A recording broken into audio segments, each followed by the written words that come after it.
पिता ने किया बाप बेटी के रिश्ते को तार-तार, सगी बेटियों के साथ कई वर्षों तक दुष्कर्म की वारदात को देता रहा अंजाम। नमस्कार, मैं हूं अनीता पांडे और आप देख रहे हैं पब्लिक की आवाज न्यूज। नालासोपारा पश्चिम पुलिस ने एक ऐसे व्यक्ति को गिरफ्तार किया है जिसकी दरिंदगी की दास्तान सुनकर किसी का भी खून खौल उठे। अपनी ही 4 सगी बेटियों के साथ बार बार दुष्कर्म करने वाले एक विकृत मानसिकता के आरोपी पर नालासोपारा पश्चिम पुलिस ने दबिश देते हुए उसे कनखौली सिंधुदुर्ग से गिरफ्तार कर लिया है। इस कलयुगी बाप के घिनौने कुकर्मों का भांडाफोड़ तब हुआ जब 4 बेटियों में से एक बेटी ने नालासोपारा पश्चिम पुलिस स्टेशन में खुद के पिता के द्वारा खुद के साथ किए जाने वाली हैवानियत का मामला दर्ज कराया। मामला दर्ज होते ही पुलिस ने गंभीरता से मामले को संज्ञान में लेते हुए आरोपी पिता को उसके मूल निवास स्थान कनखौली से गिरफ्तार कर लिया।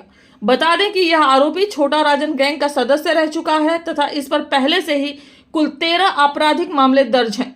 2003 में नालासोपारा पूर्व के राजेश पतंगे हत्याकांड में भी यह मुख्य आरोपी रह चुका है। इसके अलावा 2013 में अलीबाग पुलिस ने इसे खंडनी मामले में गिरफ्तार किया था, जिसके बाद यह जमानत पर बाहर था। बताते चलें कि इस हैवान पिता ने न सिर्फ अपनी बेटियों के साथ बार बार दुष्कर्म किया बल्कि गर्भवती होने पर वसई विरार नालासोपारा में 5 से 6 बार उनका गर्भपात भी करा चुका है और अब बेटियों की शिकायत के बाद पुलिस की गिरफ्त में है। आइए जानते हैं अपराध शाखा 3 के एसीपी अविनाश अंबुरे ने मीडिया से बातचीत के दौरान क्या कुछ जानकारी दी। जो ये बलात्कार और पोस्को के रिलेटेड इंफॉर्मेशन है, जिसमें जो आरोपी है ये छोटा राजन गैंग का पुराना मेंबर था और इस 2003 में राजेश पतंगे का जो मर्डर हुआ था नालासोपारा में, उसने भी उसका रोल था और कई सारे फायरिंग के इंसिडेंट्स जो मुंबई में हुए थे उसमें भी उसका हाथ था। हमारे पास में पीड़ित महिला और जो लड़की थी वो एपीआई तेजश्री पाटिल उनके पास में आए थे और उसके बाद में हमने पीआई यूनिट 1 अविराज कुराडे को ये केस सौंप दी।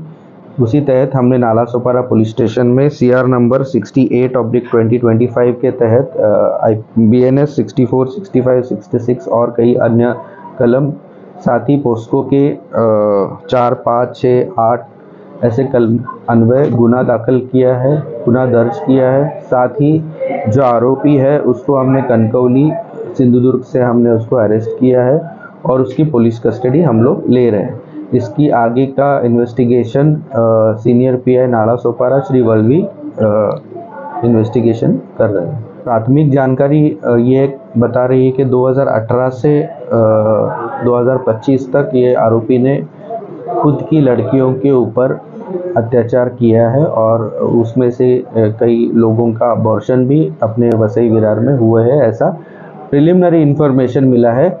अभी पुलिस कस्टडी में इस सब की छानबीन और इन्वेस्टिगेशन में इंट्रोगेशन में हमें जैसे कुछ इंफॉर्मेशन पता चलेगी हम आपको देंगे। 13 अपराध आरोपी के ऊपर दर्ज है, अलग अलग पुलिस स्टेशंस में है। उसमें मैंने आपको बताया कि नालासोपारा का जो 2003 का जो मर्डर है राकेश पतंगे का, वो भी उसमें उसका सहभाग था। तो अभी हम लोग पुलिस कस्टडी में मैंने आपको कहा था ना कि यहाँ पे कुछ अबॉर्शन का मामला सामने आने के बाद में हमने ये गुना दर्ज किया है। अभी वो सब इन्वेस्टिगेशन का पार्ट रहेगा कि वो लड़कियों के हम स्टेटमेंट्स लेने के बाद में सब इन्फॉर्मेशन निकालने के बाद ही उसमें जो भी सही रहेगा उसके तहत कार्रवाई की जाए। अभी तो हमने कल ही अरेस्ट किया है और हमने नालासोपारा पुलिस स्टेशन को आरोपी हैंड ओवर किया है। इसके आगे का जो भी इंफॉर्मेशन रहेगा नालासोपारा सीनियर पे आपको देंगे।